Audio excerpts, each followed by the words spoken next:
Nenhuma tecnologia é neutra.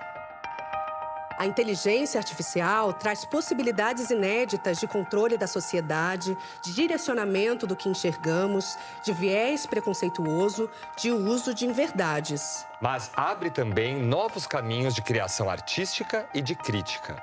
Uma cultura que se expande a partir de parcerias inéditas entre humanos e máquinas e que vem borrando as fronteiras entre a realidade e a ficção. Uma virada não apenas técnica.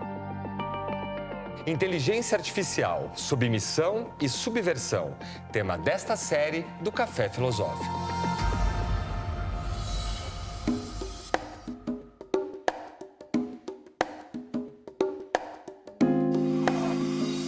No nosso cotidiano, convivemos com câmeras e muitos instrumentos que registram nossa vida. Seja numa simples selfie tirada com o nosso próprio celular, seja com drones e equipamentos de vigilância.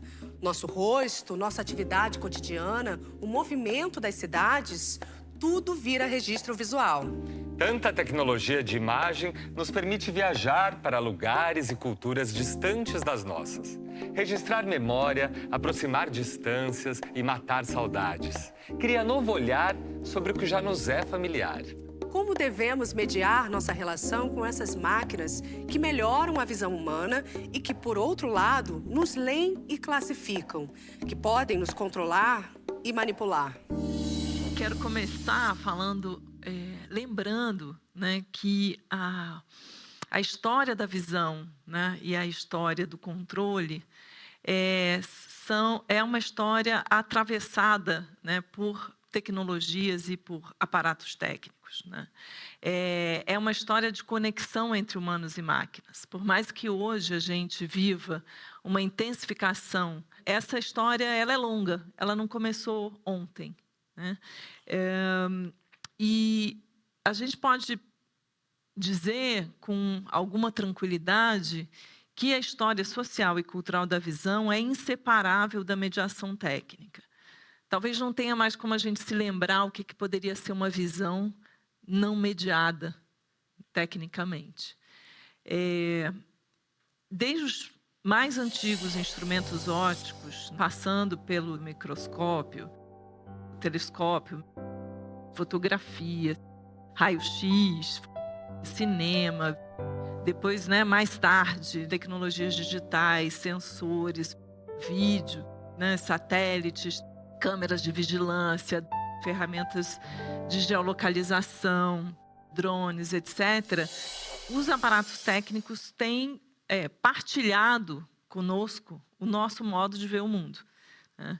Tem transformado o alcance, a escala, as fronteiras, as perspectivas, as práticas e os nossos modos de ver, de uma forma geral, né? E o mesmo vale para o controle.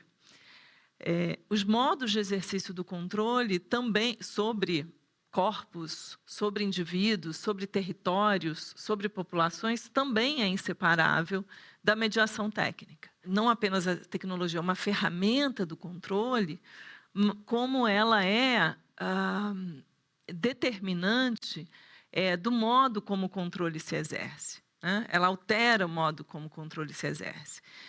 Para dar um exemplo relativamente próximo de nós, as máquinas da chamada Revolução Industrial, ou do chamado capitalismo industrial, não apenas transformaram ou amplificaram, né, as escalas de produção, o modo de trabalho, o processo produtivo, né, mas inventaram um novo tipo de controle sobre o tempo, né, e o corpo dos trabalhadores, produzindo o que Michel Foucault muito conhecidamente chamou dos corpos dóceis, né, corpos úteis do ponto de vista da economia e da eficiência, né, e obedientes do ponto de vista político, né? O mesmo ocorre depois com a chamada Revolução Digital, que, passados os primeiros anos de euforia e de promessa de mais liberdade com as tecnologias digitais, né, promessas de democratização da informação, da comunicação, etc.,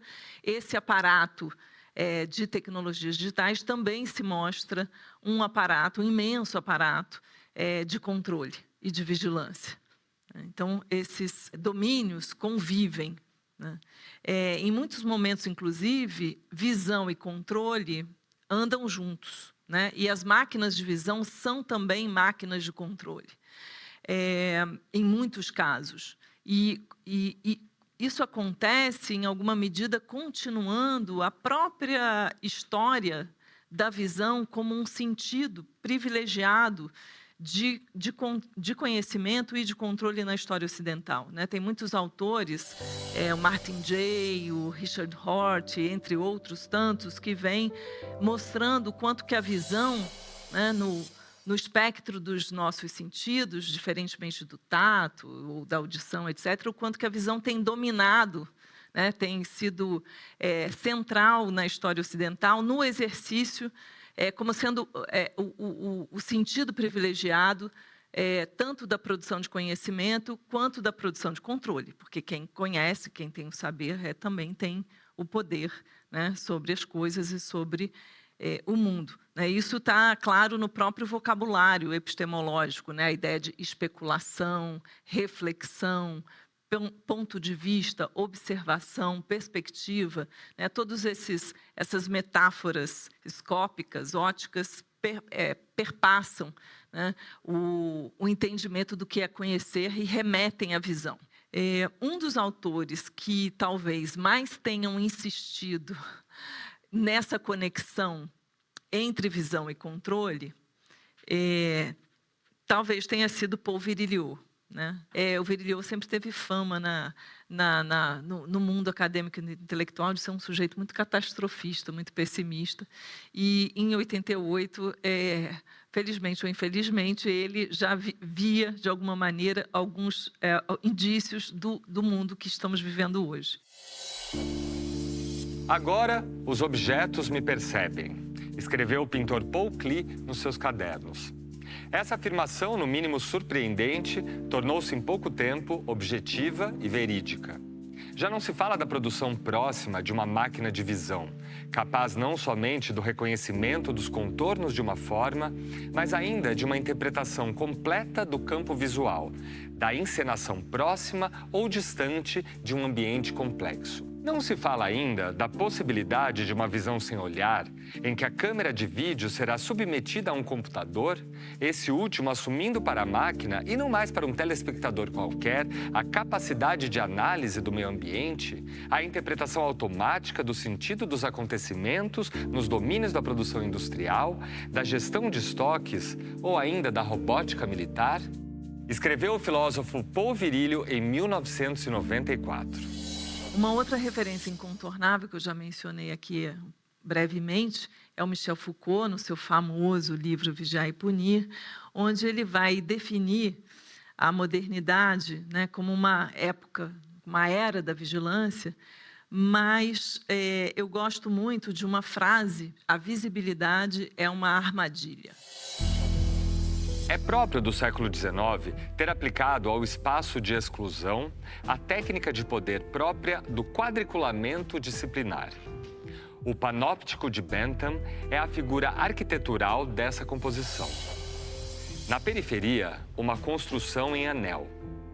No centro, uma torre. Esta é vazada de largas janelas que se abrem sobre a face interna do anel. A construção periférica é dividida em celas. Basta, então, colocar um vigia na torre central e, em cada cela, trancar um louco, um doente, um condenado, um operário ou um escolar. Tantas jaulas, tantos pequenos teatros em que cada ator está sozinho, perfeitamente individualizado e constantemente visível. A visibilidade é uma armadilha. O que o Foucault está trazendo é que a criação de um objeto ou de um domínio visível, né? É, ao mesmo tempo, ou pelo menos desde a modernidade, um modo de captura ou um modo de exercício de poder e de controle. Então, tornar-se visível é também estar-se mais à mercê do controle, da vigilância e do poder. E, sobretudo, a modernidade, segundo ele, se caracteriza por essa conversão dos corpos, dos indivíduos e populações a objetos extremamente visíveis, e, segundo ele, a disciplina e depois o que ele vai chamar de biopoder consiste justamente na conversão dos corpos e dos indivíduos em objetos, né, visíveis, tanto para o poder quanto para o saber. Uma outra lição, né, desse autor é que o campo do visível, né, não é um campo dado, não é um campo estabelecido a priori, né? O visível está sempre em disputa, o visível é um campo de batalha. O que conta como o que pode ser visto, o que não pode ser visto, ou mesmo o que é visto e o que não é visto, tem uma longa e variada história de disputas. E as máquinas participam dessa disputa, participam desse campo de batalha, né? Então, as questões que eu queria levantar um pouco aqui é como que nós temos ensinado as máquinas a ver e a controlar. Que imagens resultam daí, né?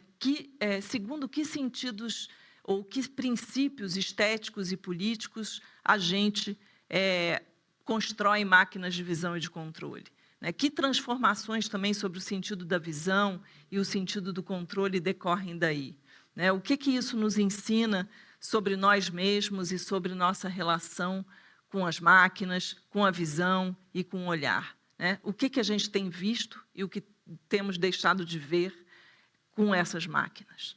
Eu vou estar olhando para essas questões, ou de alguma maneira ressoando essas questões, na análise de dois conjuntos ou dois dispositivos específicos, duas tecnologias específicas de visão e de controle. A primeira delas são as tecnologias de reconhecimento facial, as tecnologias que estão cada vez mais presentes no nosso mundo, e a segunda são as tecnologias de videovigilância inteligente, né? Videovigilância automatizada, que é uma nova, digamos assim, geração da videovigilância, onde a visão é, de alguma maneira, orientada por uma camada computacional ou por uma camada de inteligência artificial.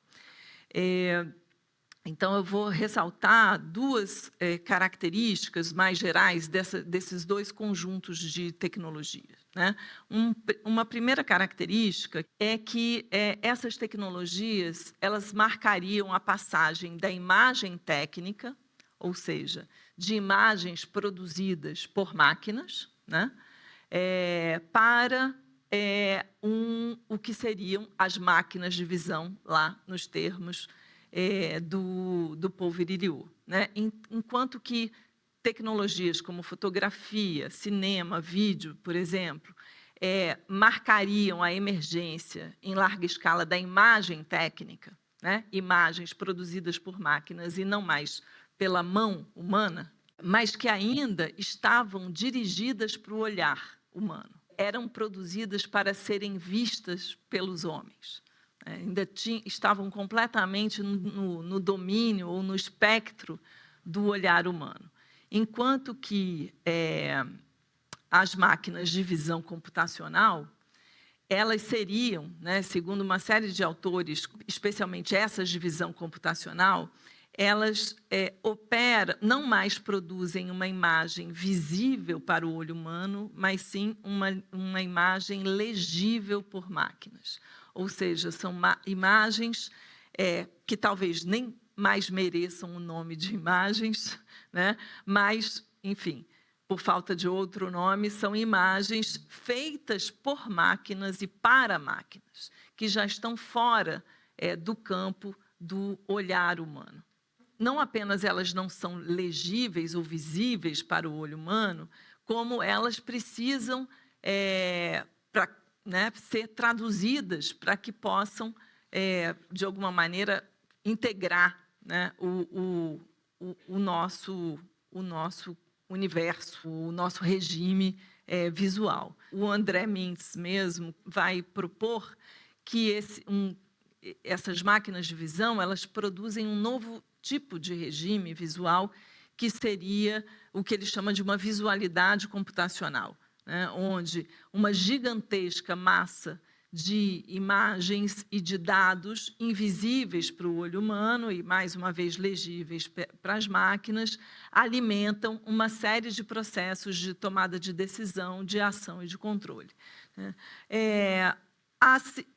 A segunda característica geral dessa visão computacional é que elas passariam, ou elas representariam uma passagem da imagem técnica para um outro tipo de imagem, que seria uma imagem como operação, né? Ou que seria uma imagem eminentemente performativa, não mais uma imagem que permite ver algo ou que torna algo visível, mas imagens que fazem algo, que produzem efeitos, que agem diretamente no mundo. O realizador, artista e também intelectual Harun Farokh, ele deu um nome a essas imagens, né? Ele propôs chamar essas imagens de imagens operativas.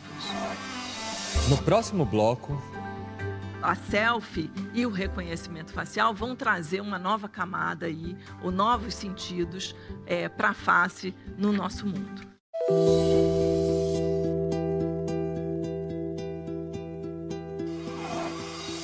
no seu livro Vigiar e Punir, Michel Foucault declara que a visibilidade é uma armadilha. Na era das selfies, onde estaria a armadilha em voluntariamente nos fazermos visíveis? Ter lentes captando o nosso rosto interfere na nossa identidade, na nossa forma de vermos e sermos vistos pelo mundo? E como ter o nosso rosto tão único, transformado num dado pela tecnologia de reconhecimento facial, interfere na nossa privacidade, na nossa liberdade de ir e vir. Uma selfie pode nos fazer ser vistos, mas por quem? De que jeito? Para que usos?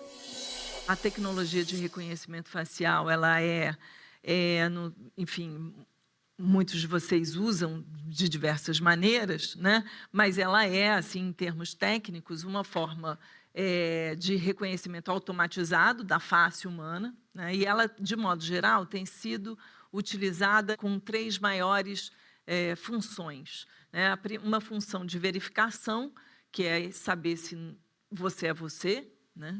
Por exemplo, quando a gente desbloqueia o celular, né, com o reconhecimento facial. A segunda é uma função de identificação, que é tentar identificar um indivíduo entre tantos outros, né? E a terceira, que é uma função de categorização, ou seja, uma tentativa de ler na face características que podem remeter a gênero, a idade, a traços emocionais ou psicológicos. Nesse terceiro sentido, né, ocorre uma espécie de conversão, né, do rosto num território de extração de dados, de informação e de, eventualmente, conhecimento e valor sobre os indivíduos. Então, o primeiro momento né, aquele quadradinho que todo mundo percebe, o próprio celular, né, quando vai tirar uma foto já faz. Num segundo momento, uma análise algorítmica dos pontos nodais da face, envolvem, por exemplo, a distância entre os olhos, o comprimento do nariz, né, tamanho do queixo, etc. E, a partir daí, se compõe uma espécie de equação facial, né, que, por sua vez, é codificada e vale como uma impressão facial, um pouco como tem a impressão digital, né, o que se chama de face print, né, uma impressão facial, que é comparada a um volume, um conjunto, né, de dados, né, de imagens armazenadas, para concluir ou fazer o reconhecimento, associar um rosto a um nome, um rosto a uma pessoa, a um endereço, a uma categoria, etc. Bom, essa tecnologia, como a gente sabe, tem usos diversos, né? Desde bloquear os nossos smartphones até verificar nossas identidades em fronteiras e passaportes, né? A permitir acesso a serviços, né? Transporte público, escola, segurança, etc. Então, vocês vejam que ela faz parte de uma operação, né, uma operação de acesso, uma operação de controle de fronteira, uma operação de desbloqueio de celular ou de acesso a serviço, né? E o que muitos autores têm ressaltado é que essa máquina, né, o que a máquina vê, né, o que a máquina visualiza, não tem nenhuma relação de semelhança com o que seria, né, uma imagem do rosto humano familiar para os olhos humanos, né? O rosto visto pela máquina é um conjunto de vetores, né, como está mais ou menos traduzido na imagem, já visando o olho humano, mas esses vetores não são legíveis para os nossos olhos, né? Esses padrões que a máquina reconhece nas faces, para identificar, para verificar ou para categorizar, e como diz o Ícaro Vidal, que também pesquisa câmeras inteligentes, o rosto ele é convertido numa espécie de código de barras, né? Então, o uso do reconhecimento facial para fins de vigilância, segurança, controle de fronteira e controle dos corpos, né, no espaço público de uma forma geral, tem sido muito criticado e debatido por uma série de autoras e autores que vem chamando a atenção para o quanto que essa tecnologia vem automatizando, de alguma maneira, posturas discriminatórias, né, seja leituras racistas, seja leituras misóginas ou outros tipos de violência, né? Autores como Tarcísio Silva, Pablo Nunes e Nina da Hora vêm analisando isso. Mas, apesar desse questionamento, que tem sido feito globalmente, alguns países, inclusive, já baniram o reconhecimento facial, o uso do reconhecimento facial na segurança, o uso do reconhecimento facial em espaço público. Apesar disso, é uma tecnologia que vem proliferando em alguns países, mas é interessante perceber, né, que as máquinas de controle, elas têm sempre uma trajetória mais complexa e elas têm sempre uma trajetória também nos circuitos de entretenimento, de consumo e de prazer. Tactical Tech é um coletivo que trabalha com tecnologia, que está baseado em Berlim, mas que, enfim, conta com colaboração global. Eles mostram, né, como que há uma longa trajetória da selfie, dessa grande espetacularização do rosto, né, e esse grande comércio do rosto nas redes sociais, na produção de selfies por toda parte, e como que essas selfies vão migrando e acabam alimentando bases de dados que, por sua vez, vão treinar máquinas para fazer depois reconhecimento facial e serem usadas para controles de populações, de territórios e para políticas de segurança. Então, tem toda uma trajetória aí que é bastante complexa e que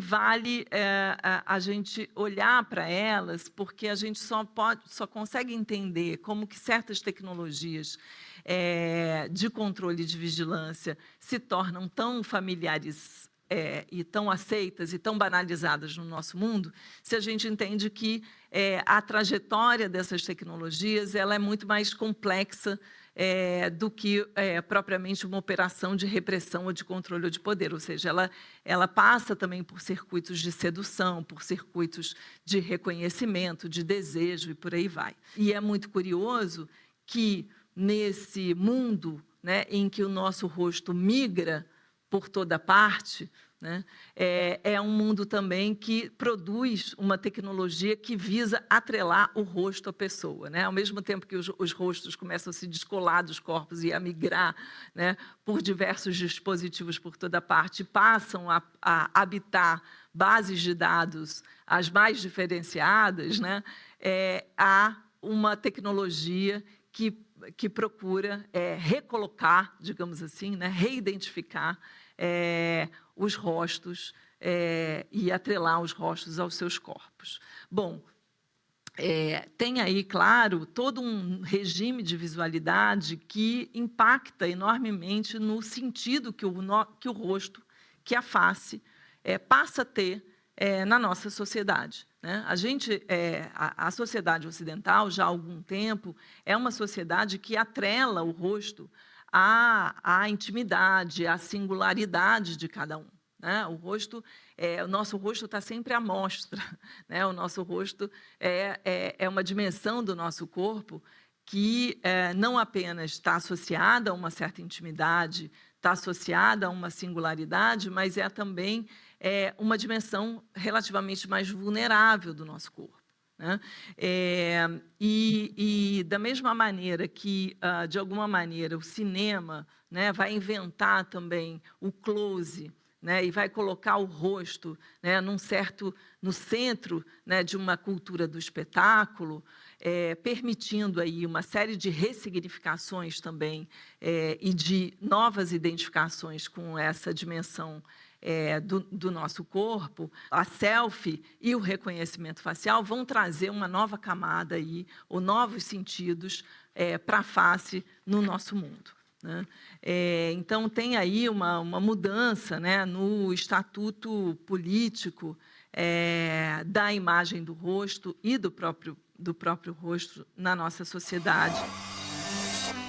No próximo bloco, As câmeras são treinadas a detectar todo tipo de comportamento, de situação que foge da normalidade ou da regularidade. É um tipo de visão artificial, um tipo de inteligência, né, visual que faz essa seleção do que é regular e do que é irregular.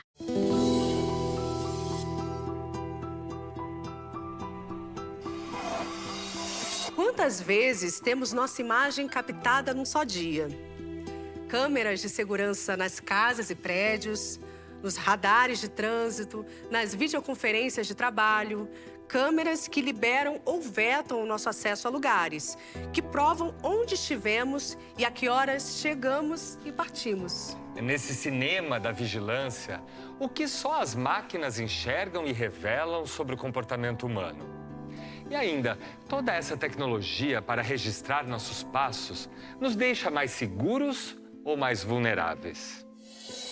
O segundo domínio de tecnologias de máquinas de visão e controle junto com reconhecimento facial são as câmeras chamadas câmeras inteligentes, né? Câmeras de videovigilância que adicionam uma camada de leitura computacional à imagem, de modo a permitir que a câmera ou a imagem que a câmera capte seja capaz de detectar de forma automatizada situações e comportamentos suspeitos, né?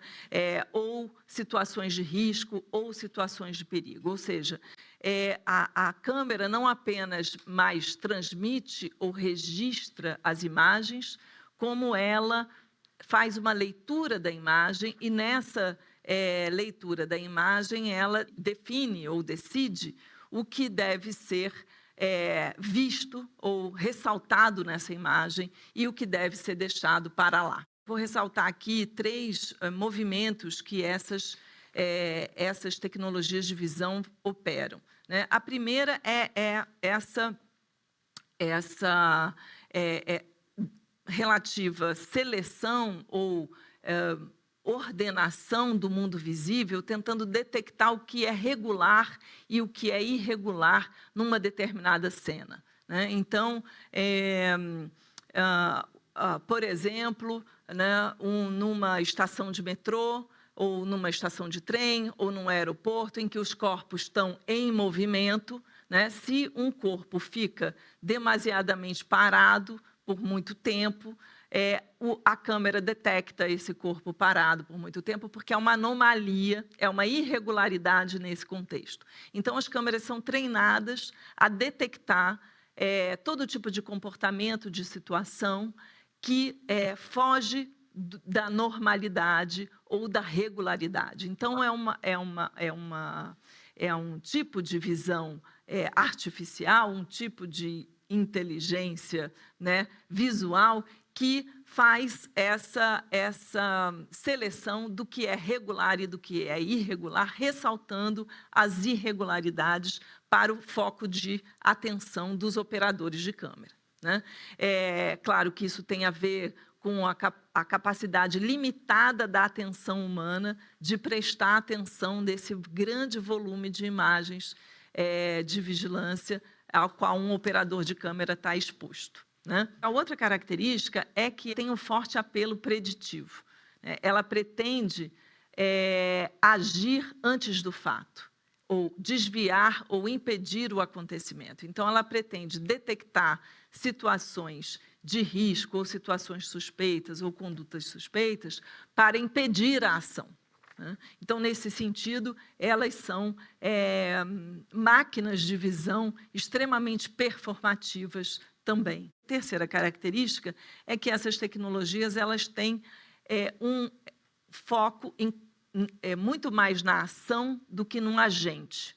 Ou seja, enquanto as tecnologias de reconhecimento facial elas estão muito voltadas para o processo de identificação, né? Elas estão ainda dentro do modelo, do paradigma de identificação, ela se promove e se vende como uma tecnologia que não está tão preocupada com a identificação das pessoas, portanto, não violaria, por exemplo, privacidade. Ela está mais preocupada em identificar ações e comportamentos, independente de saber quem é quem, e impedir essas ações, né? Então, é um outro modo de exercício do controle sobre os corpos que vai incidir diretamente sobre as condutas e não passar pela identificação, como é o caso do reconhecimento facial. É importante também lembrar que essa perspectiva de ser capaz de detectar os comportamentos que vão indicar uma ação por vir, ela está presente também nos sistemas de recomendação, na filtragem de conteúdo online, em campanhas publicitárias, em direcionamento de publicidade, que também operam por predição, né, de comportamentos futuros e agem antecipadamente, oferecendo aquilo que supostamente você vai querer ver, ouvir, etc. Uma característica importante desse modelo de visão ou de previsão que está voltado para a detecção das ações e não tanto das pessoas ou dos indivíduos que executam a ação, né? O indivíduo ele surge depois, né? Ele se torna um alvo depois, é uma certa, de novo, abstração desse controle visual, de modo que, mais uma vez, o olho humano não está aparelhado para executar esse controle. Esse controle visual, ele é significativo para a máquina, mas não para o humano. Eu vou tentar ilustrar isso com uma imagem, um conjunto de imagens, um programa que chama Skynet, que foi divulgado ou foi tornado público através dos arquivos que o Snowden, né, tornou público e que o Intercept divulgou, publicou.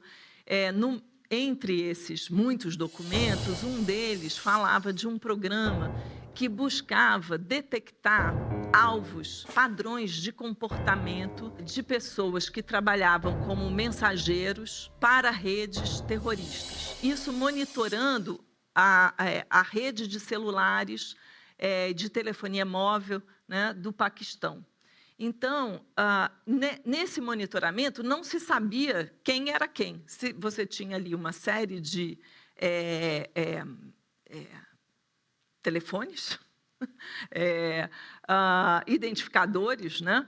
Mas o que se monitorava era o padrão de viagem, o tempo de uso de telefone, o que eles chamavam de padrões de vida, padrão de comportamento de viagem, etc., para, a partir daí, identificar aqueles que teriam um padrão de comportamental do uso de telefone, do modo de viajar, etc., que corresponderia a um mensageiro que trabalhasse para redes terroristas.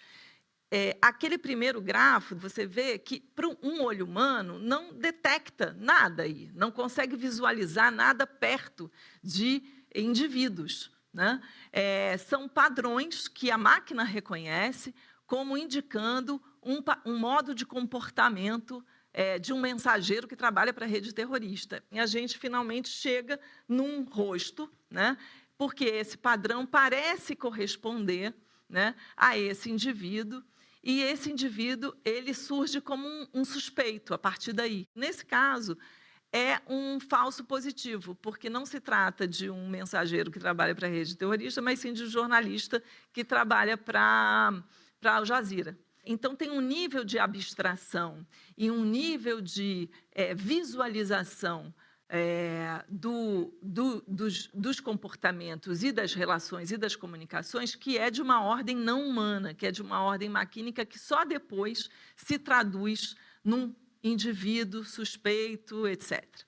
Segundo exemplo bastante clássico dessa perspectiva preditiva, né, no campo das máquinas de visão e de controle,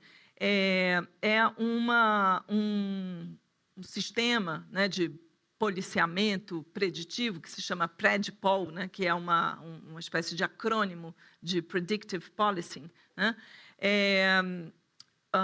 que procura também prever onde e quando os crimes vão ocorrer a partir da análise de dados passados de crime, né, numa determinada cidade, num determinado contexto. Mas o que eu quero chamar a atenção é que essa ausência do indivíduo no processo como um alvo ou uma presença, né, um foco da vigilância e da visão não diminui os efeitos de poder e de controle sobre os indivíduos, porque em algum momento ele vai emergir, né, como um suspeito, um alvo potencial, e o que eu venho tentando fazer é entender as implicações e os riscos disso.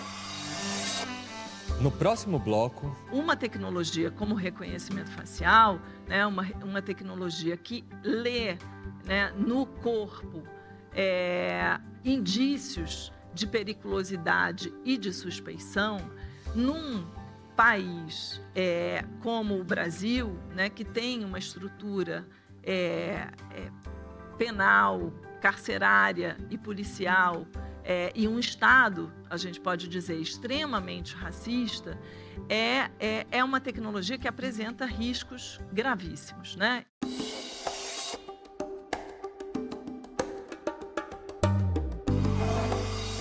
Desde os óculos e microscópios, a humanidade tem criado lentes para melhor enxergar o mundo.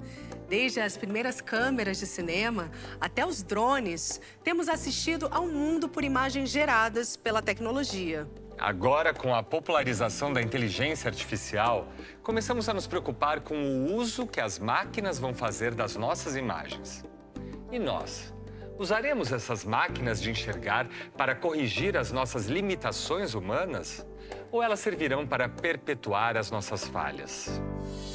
Passando um pouco para menos para descrição e para um entendimento, uma avaliação dos riscos e das inquietações que essas tecnologias nos trazem, né, e nos colocam, eu vou começando, né, pelo reconhecimento facial, o quanto essas tecnologias, né, toda tecnologia, né, elas estão sempre situadas num contexto histórico-social que determina, não é, ou impacta os seus efeitos e os seus modos de operação no mundo. E uma tecnologia como o reconhecimento facial, né, uma tecnologia que lê, né, no corpo indícios de periculosidade e de suspeição, num país como o Brasil, né, que tem uma estrutura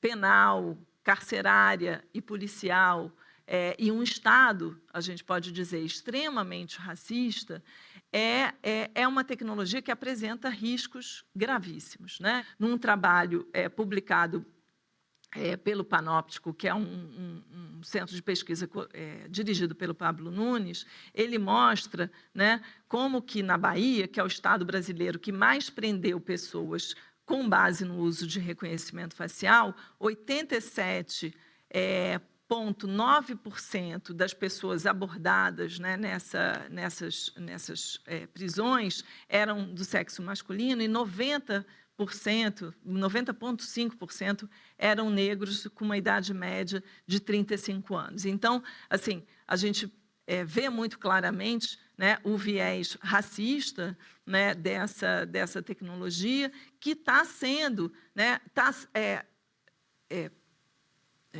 atravessando ou cumprindo uma trajetória muito parecida com o que aconteceu com as câmeras de vigilância e está sendo cada vez mais banalizada, né? O laboratório Jararaca, junto com a Rede Lavitz, eles publicaram um relatório sobre a entrada de reconhecimento facial em escolas em Curitiba e já tem cerca de 1.667 colégios usando reconhecimento facial na escola para controle de presença e também com uma perspectiva de uso para reconhecimento de emoções e análise do desempenho dos alunos. Então, a gente tem aí um horizonte de banalização de uma tecnologia com muitos problemas, muitos riscos, que requer, né, no mínimo, a nossa atenção. Com relação ao policiamento preditivo, né, e à vigilância preditiva, uma inquietação importante é que, diferentemente da prevenção, né, que está atenta às condições sociais que favorecem, por exemplo, o crime ou a violência urbana, né, como a questão de desigualdade, educação, né, oportunidade de trabalho, entre outras, as políticas preditivas, né, especialmente essas de predição algorítmica, elas elas funcionam segundo uma espécie de governo dos efeitos. Elas não estão tão preocupadas em entender nem intervir sobre as causas da criminalidade ou da violência. Elas estão preocupadas em impedir que o crime ocorra. É uma outra estratégia que, segundo a Jack Wang, um livro que foi recentemente traduzido para o Brasil, que se chama Capitalismo Carcerário, isso implicaria uma certa despolitização do combate ao crime, né? Essa perspectiva preditiva. Uma outra dimensão que eu acho importante trazer é o quanto é paradoxal essa fantasia ou esse desejo de intervir sobre o que ainda não aconteceu, né? De prever e impedir um crime futuro, onde o risco, claro, aí é de condenação por antecipação, né? Partindo agora, né, dos riscos para os horizontes, digamos assim, as possibilidades de reação, resistência, contestação desse regime de visão e controle que vem sendo proposto por essas tecnologias, no campo do reconhecimento facial, aí, com uma espécie de exemplo quase que emblemático, né, de que as resistências elas sempre germinam ali onde o poder, né, muitas vezes se exerce de forma bastante voraz, né, o reconhecimento facial acabou mobilizando uma série de ações de resistências e de contestações em âmbito global, mas também aqui na América Latina e especialmente no Brasil, botou na ordem do dia uma agenda atenta a questões raciais, a questões de gênero e a questões socioeconômicas no debate sobre tecnologia, né, pedindo o banimento do reconhecimento facial em espaços públicos e, mais especificamente ainda, na segurança pública. A campanha, né, Tire Meu Rosto da Sua Mira. Por que essa campanha é importante? Além de pedir banimento, de ter conseguido protocolar cerca de 50 projetos de lei pelo banimento, eu acho que um dos grandes méritos dessa campanha é justamente pautar a agenda de discussão sobre tecnologia, inserindo um debate racial, de gênero e social, que normalmente ficava do lado de fora dos debates e das discussões sobre tecnologia. Segundo campo aí de respiro, eu acho que há aí no campo da produção de imagens, né, do que se chama dessa inteligência artificial generativa no campo da imagem. A Gisele Bigman mesmo é uma artista que está experimentando bastante com isso. Eu acho que há aí um campo, né, estético, político aberto de possibilidades que ultrapassam, que escapam a essa agenda que eu apresentei aqui, né, de controle, segurança e de poder.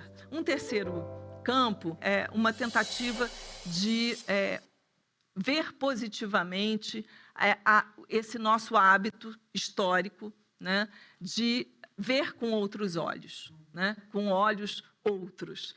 E nessa direção, eu acho que uma pergunta importante é o que a gente pode construir, né, de ação estética, de ação política, de ação social, vendo com esses outros olhos, né, vendo com essas máquinas. Mais uma vez citando a Gisele, né, ela brinca, quando ela soltou um artigo logo depois que saiu o ChatGPT, ela brinca que, no lugar de a gente reencenar essa rivalidade homem-máquina, que está muito em voga, né, a gente deveria pensar, brincando com um termo da Dana Haraway, que fala das espécies companheiras, né, os animais com quem a gente partilha o nosso modo de habitar o mundo, de pensar em máquinas companheiras. Então, em que medida essas máquinas podem ser companheiras nos nossos modos de ver o mundo? Um projeto que eu coordenei em parceria com Paulo Tavares e com Adriano Belisário, numa colaboração com Redes da Maré, Fogo Cruzado, Defensoria Pública, Pista News, enfim, uma série de outras entidades, onde a gente fez uma análise, uma investigação, na verdade, sobre o uso de helicóptero como plataforma de tiro em operação policial no Rio de Janeiro.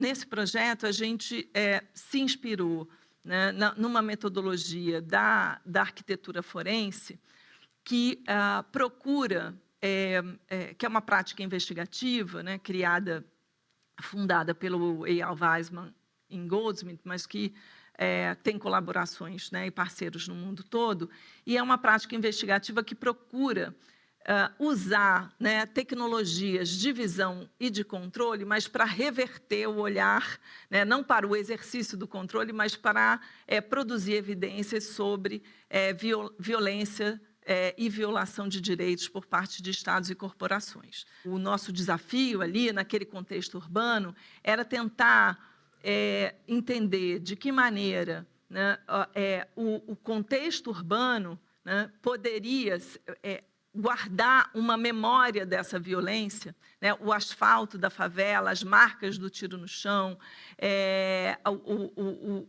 as marcas nas casas e nos estabelecimentos, as imagens registradas pelos celulares das pessoas, ou seja, toda uma série de tecnologias, marcas materiais, né, e memórias materiais que estavam ali inscritas no contexto urbano, como que elas podiam ser retrabalhadas ou recuperadas para produzir evidência do tipo de violência que esse uso de helicóptero em operação policial estava produzindo. E onde a gente queria produzir um tipo de evidência que não fosse restrito ao testemunho humano, uma vez que o testemunho humano ali é um testemunho que está sempre sob uma certa ameaça. E a gente reconstituiu, né, coisas como as marcas de tiro estavam muito próximas a escolas, mostrando como, reconstituindo através dos registros de celulares a trajetória, né, de voo dos helicópteros, uma ideia aproximada da altura dos helicópteros e uma série de outras evidências que nos ajudavam a tornar mais sensível essa violência. Essa é, para mim, um trabalho muito bonito de exercício, né, de visão com as máquinas, né, voltadas para o cuidado e não voltadas para o exercício do controle do poder, como a gente viu em boa parte aí da minha fala. Inscreva-se no canal do Café Filosófico CPFL no YouTube E siga nossas redes sociais para mais reflexões. É muito paradoxal, né, que a gente tenha essa extrema fantasia de controle do futuro por parte dessas tecnologias de visão e controle, ao mesmo tempo em que o nosso tempo aponta, né, para uma extrema incerteza em relação ao porvir.